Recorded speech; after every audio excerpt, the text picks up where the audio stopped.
Everyone. तो आज हम इस वीडियो में डीएससी 4 का यूनिट 1 कवर करेंगे।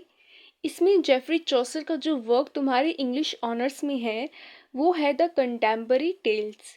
ये कोई सिंपल नोवेल नहीं है बल्कि एक लॉन्ग नरेटिव पोयम है जिसमें बहुत सारी छोटी छोटी स्टोरीज इंक्लूडेड है। इसका स्ट्रक्चर थोड़ा डिफरेंट है क्योंकि इसमें एक मेन सिचुएशन होती है और उसके अंदर अलग अलग करेक्टर्स अपनी स्टोरी सुनाते हैं और इसी को हम फ्रेम नरेटिव बोलते हैं।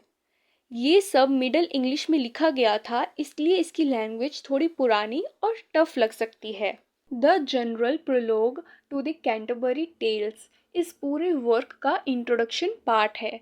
इसमें एक्चुअल स्टोरी स्टार्ट नहीं होती बल्कि चौसर 29 पिलग्रिम्स का डिस्क्रिप्शन देता है जो एक रिलीजियस जर्नी पर जा रहे होते हैं। ये लोग सोसाइटी की डिफरेंट क्लासेस को रिप्रेजेंट करते हैं जैसे knight, doctor, merchant, wife of Bath, pardoner etcetera.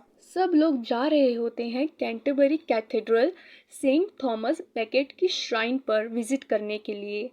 इस प्रलोग का main purpose medieval English society को दिखाना है उसकी प्रॉब्लम्स, करप्शन, हिपोक्रेसी और ह्यूमन वीकनेसेस।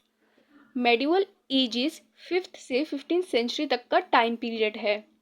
चौसर उनको डायरेक्ट क्रिटिसाइज नहीं करता बल्कि सटायर और आयरनी के थ्रू उनकी रियलिटी शो करता है।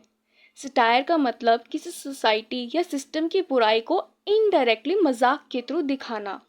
द पार्डनर, प्रलोग एंड टेल एक पर्टिकुलर करेक्टर का पार्ट है। पार्टनर एक चर्च का आदमी होता था जो लोगों से पाप माफ करने के नाम पर पैसे लेता था और फेक होली चीज़ें बेचता था। इसके प्रलोग में वो खुद एक्सेप्ट करता है कि वो ग्रीडी है और सिर्फ पैसों के लिए लोगों को बेवकूफ़ बनाता है।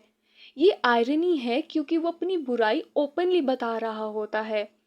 उसके बाद उसकी टेल स्टार्ट होती है यानी कहानी, जिसमें 3 यंग लोग डेथ को ढूंढने निकलते हैं लेकिन उन्हें गोल्ड मिल जाता है और वो ग्रीड की वजह से एक दूसरे को मार देते हैं।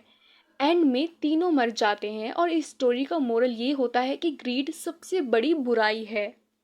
ओवरऑल ये unit medieval society, church corruption, greed, hypocrisy और ह्यूमन नेचर के बारे में है। ये एक पोयम है जो स्टोरीज के फॉर्म में लिखी गई है।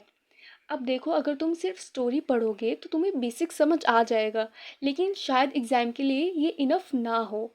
इसलिए हम आने वाले वीडियोस में इसी यूनिट का थीम, करेक्टर एनालिसिस, सटायर और इम्पॉर्टेंट चीज़ें हम कवर अप करेंगे। तो अभी के लिए बस इतना ही। ओके।